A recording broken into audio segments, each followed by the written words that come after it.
You said that achieving all human goals is a journey from one state to another. But what does it mean to change your state? It changes. For example, I have a goal. I want to drink a glass of water. This goal could be any goal. Any human want. Anything at all. To eat, to drink a glass of water. To feed someone. To pay for something, to buy something, to earn something, and so on. To start a family, anything at all. These are just thoughts. And they are no different from the thought, I want to drink a glass of water.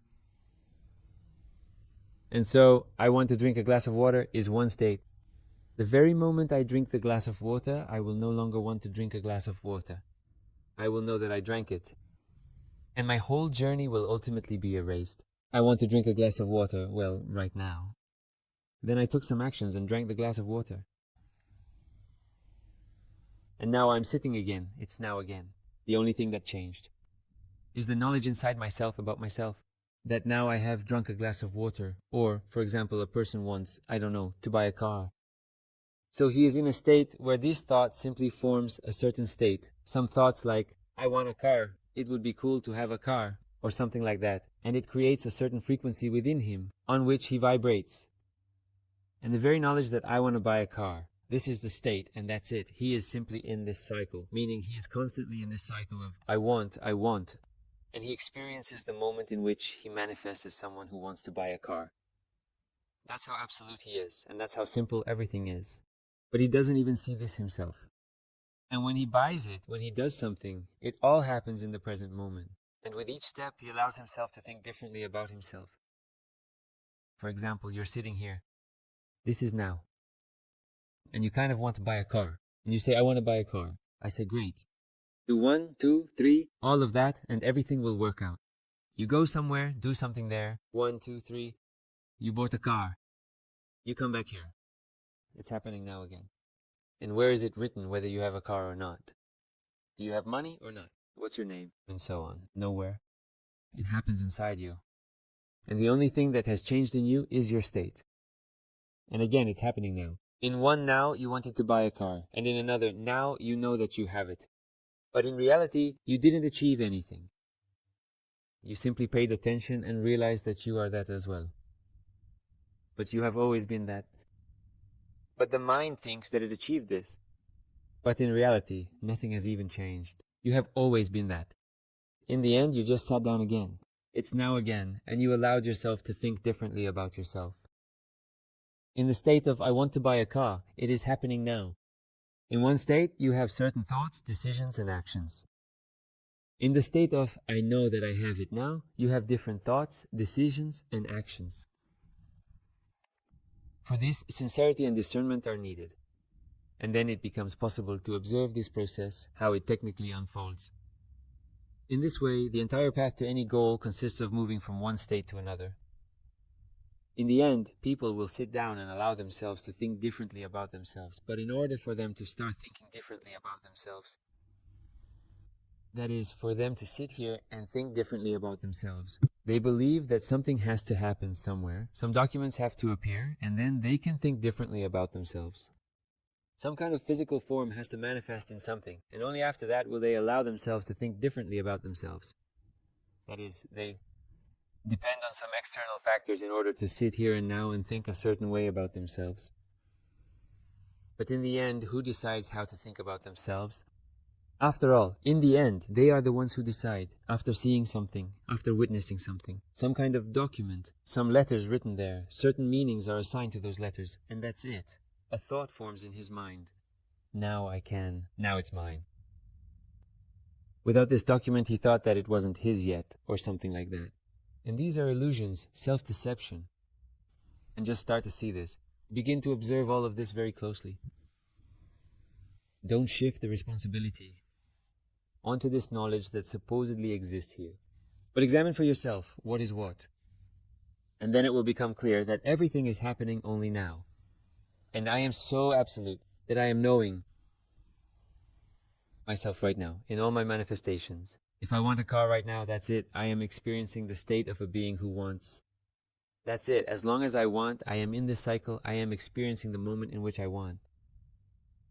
That's it. The very process of wanting and all the corresponding attributes of this moment, they will be just like that. You are the one who wants. And this whole path of the one who wants will last until the realization that it exists now. Because it is all one, but by wanting, he divides it. In my direct experience, there is no knowledge. It used to be there, but now it's gone. About the fact that one needs to want. If I need something, I exist, it is now. Let me give an example. Recently, my team and I flew to Africa for one of the contracts. We are fulfilling a guarantee of 50 million subscribers for one organization. We flew to Africa because, let's say, our first task was to get 500,000 subscribers in a month from scratch. And we flew to Africa with the team because there was an event happening there, and it was necessary to launch from there specifically. We had a certain budget for that month.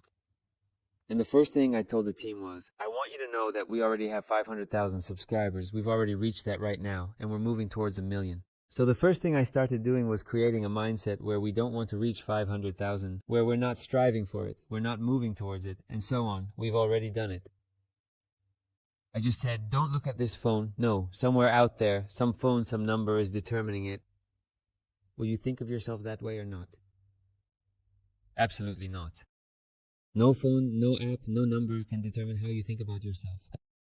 You are the only one who decides how to think about yourself, whether you're looking at certain numbers, hearing certain sounds, assigning them certain meanings, and then allowing yourself to have a particular opinion about yourself. You are all the opinions, and not a single one of them exists without you. If I am not here, none of these opinions exist. As soon as a person goes to sleep, all opinions disappear. Where are all those opinions? That's it. Once a person goes to sleep, there are no parents, no children, no wife, no husband, no loans, no debts, no problems, no solutions, no business. Nothing exists, not even planet Earth. That's it. He goes to sleep, and there is a dream, and there is another body, another world, another reality. And it is here and now. And to see that this world right now is entirely within me. And without me, neither all the knowledge that exists here nor anything else is possible. I am the one who speaks to them. You know, you are this, here and now. We have already reached 500,000 subscribers and are on our way to 1 million. Don't pay attention to all these numbers and so on. You are that from which all numbers flow. You are that from which all knowledge flows. Don't cling to any numbers or any knowledge. It is all one. That's all. We began taking action from this specific state of affairs. For a week. We created 5 accounts each on Instagram and TikTok. We shoot videos and post them. Somewhere in the first week, well, I don't know, maybe 500 followers. The second week, then, to put it briefly, 3 weeks go by. We have 2,000 followers. And already I can see that some of the guys on the team are starting to get a bit stressed out. Almost 75% of our budget is gone. For all 3 weeks, I kept telling them, you know, everything's fine, everything is going according to plan. We've already made 500,000, we're heading for 1 million.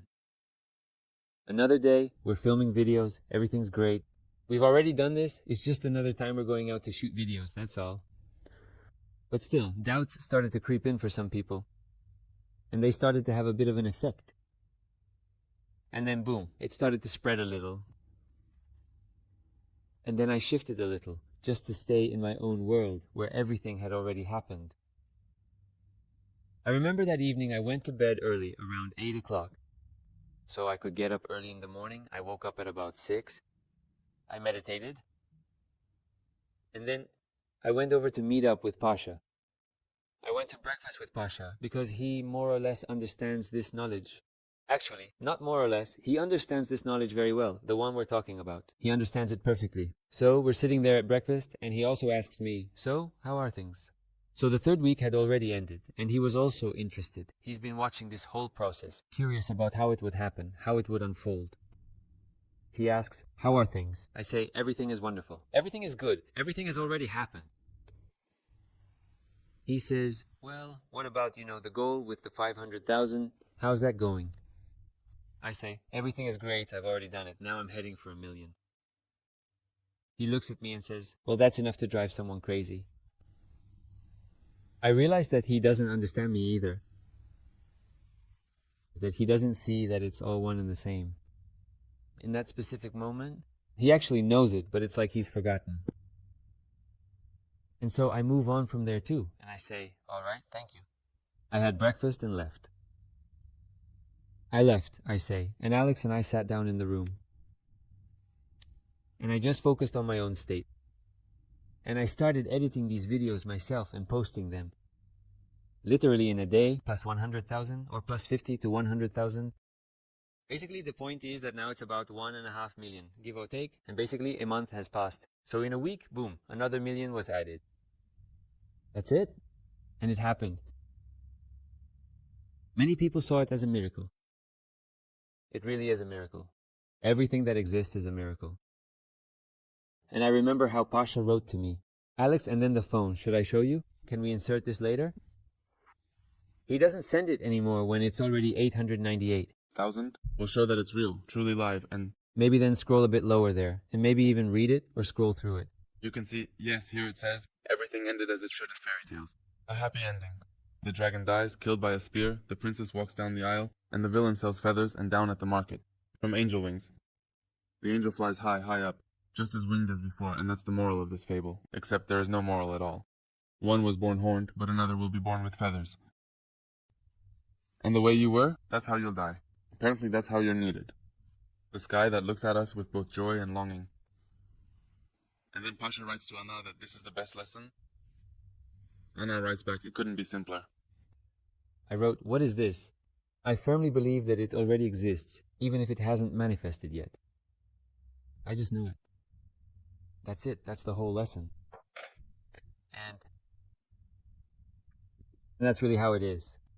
When you become aware of what is written about in all religions, that everything is one, when you realize what scientists have proven, that everything is unified, then you experience it directly. It's as if, for example, if I need there to be a glass of water on the table, I know that it is already here.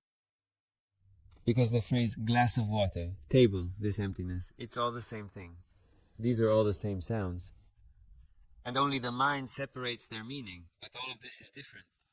But if you go beyond the mind, you know that it is all one and the same. And this is happening right now. And everything is always fine. This is the time that people operate with. Look, do you agree that it simply exists right now? And let's say I need there to be a glass of water here.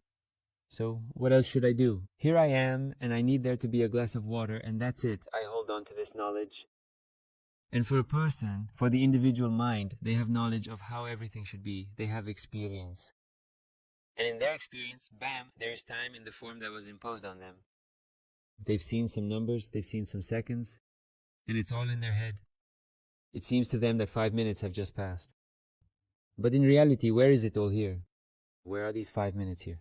They're not here. Where are these 10 minutes? Where is this hour? There is no time. In direct experience, here and now, if you leave behind all that knowledge, then what truly is will reveal itself. This time, it's happening here in the mind. These numbers, they're running in the mind. But in direct, living experience, there is no time. Do you see this? That this knowledge about 5 minutes is happening somewhere in the mind. Of course. And if you look at this, what happens? And the person crashes against this knowledge. And this creates doubts within them. And they, as attention, fall onto these doubts and come to know them. That is, I need there to be a glass of water here. That's it, I'm just calm. I know that it's there, that's all, and that's all there is. I have no knowledge of time. Because a person has knowledge of time, about 5 minutes, 10 minutes, they're like, damn, they should have brought the glass of water already. What, they can't bring a glass of water in 5 minutes or what? Well, damn, how can they not bring it? That's it, and that's when it starts. The whole point is that he has knowledge of how and what is supposed to happen. Just one piece of knowledge is enough. Everything happens on time, at the time when it is supposed to happen. I calmly remain here and now because there is only one time. The only time is now. And even without that word, I don't even know it's now, but it's not even now. And it's not really time at all. And it's just the knowledge that there is a glass of water here. And that's it. I know up to the moment. And then people say to me, Anar, well, it's not here. And I look at them with compassion and realize that for them there is separation. They don't see it. That is, for them, this emptiness is different from this, from the glass. In other words, for them, everything is different. They don't see it as a single whole. And from this emptiness right now, everything flows out, and that's how everything is formed. This thought arises that I want something, I know something, and then it manifests. And that's it. I simply hold on to this knowledge unshakably, and everyone says, Anar, it's not here. And I just don't react. I don't respond to what people say, and at some point, it manifests, and everyone sees it. And it's as if it was always here. And it's here again now. And it was here now. But the mind can't understand this. And you can't grasp it with the mind. And you need to go beyond the mind for it to happen this way. You just need to realize that the mind is just a certain amount of knowledge. But what is happening, that's eternity. And it doesn't fit into that amount of knowledge. The only thing that blocks it, like the sun, which always shines, is this cloud of the mind that simply blocks the light. And if you just remove it, the light will reveal itself. Just be unknowing. But if you know something, that's exactly what you will perceive. That's why I am unknowing. But if I need to know something, some goal, I know it purely. It's just that simple. Only that, like, here's a glass of water. As soon as attention gets scattered by thoughts that there is no glass of water here, that's it. That's a different thought. And you are so absolute that you perceive it. And whatever you give more attention to, that's what you will perceive. That's it. If people around you convince you that something isn't here, or that this problem is impossible, and so on. Well, all these different forms of thoughts. That's it. You, as attention, simply start scattering yourself among them and perceiving them. But I concentrate all my attention on one thought and hold it. And that's it. There are two options. It will either manifest, or so to speak, the body will die, and I will stop being aware of it. And there's one more possible option. I lose interest. That's it, 3 options. I either lose interest, and then everything is great, no problems. That means my attention is now focused on something else. That is, as soon as I lose interest, I switch to something else, which means it will manifest. Or I hold on to it until it manifests, simply remaining in the present moment. After all, the whole point is that we exist, so I am present. And it continues itself right now. I need to do something. I pay attention to something and I learn. That's it. I pay attention to what is here, for example, a glass of water. And I hold it. Well, actually, it holds itself. That's all. I don't react to the fact that 5 minutes have passed and it hasn't appeared yet. How come? I don't know when it is supposed to appear. I'm not waiting for the moment when it will appear. I know that everything is always in its place, and everything happens at the right time. I simply calmly hold the knowledge that it exists. This very knowledge that it exists generates thoughts within me. Anar, go there. Go here. Do this. Do that. And so it generates thoughts, decisions, and actions within me that lead to the glass of water appearing on the table. Or these subscribers appear? Yes. Meaning the whole sequence of events is beautiful and was meant to be this way. And it is precisely this that led to this moment. And all of it, throughout all this time, everything was exactly as it was supposed to be. This whole month. And there wasn't a single moment when it was any different. Everything happened perfectly. As a team, we worked together perfectly. For this result, and even the fact that they had some doubts, that was perfect too. It was precisely thanks to those doubts that a struggle happened within me. Certain impulses arose, which led to specific actions and decisions that brought about this result. And we worked together in a super cohesive way. And as for me, I didn't see a single game. God never makes a mistake, not for a single moment, it's impossible. Even all these things, I even realized earlier, it used to seem like there were dreams, there were goals, that's it. But then I realized that it's like clairvoyance. When I realized that there is only God, that everything is one, and that there is no separate me as such who is saying or doing all this, but rather there is a single unified consciousness that manifests through all expressions and comes to know itself. And when this understanding arises, whether this or that happens, I am absolutely at peace. Because I understand that there is no me who is saying all this. And since it was expressed this way, apparently it will be done. In other words, apparently it will happen. It is already perceived as clairvoyance, not as dreams or goals. For some reason, it came and manifested itself in the form of speech, thoughts, and so on. So it means it will reveal itself. And I simply observe calmly. Will it reveal itself? Cool. Won't it reveal itself? That's cool too. But I have no doubt. I know that it exists right now. Until it reveals itself.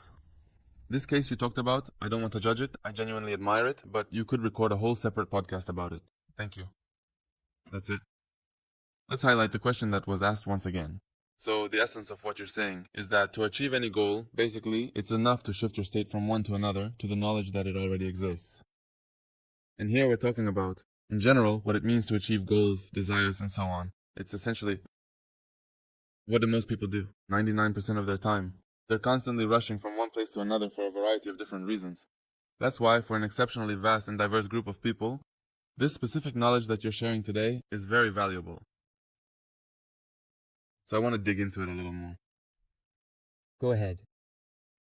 I'm especially interested in digging into it, let's say, under stressful conditions. For example, if you were to say that you specifically want there to be a clear drinking glass right here, and then all you need is the knowledge that it's there, and you have absolute knowledge that this glass is there. But if you imagine that you're in a desert, surrounded by endless steppe and wasteland, and there you need exactly this glass with exactly this water, people will say, no matter how much you know, that this glass is there, it won't appear there.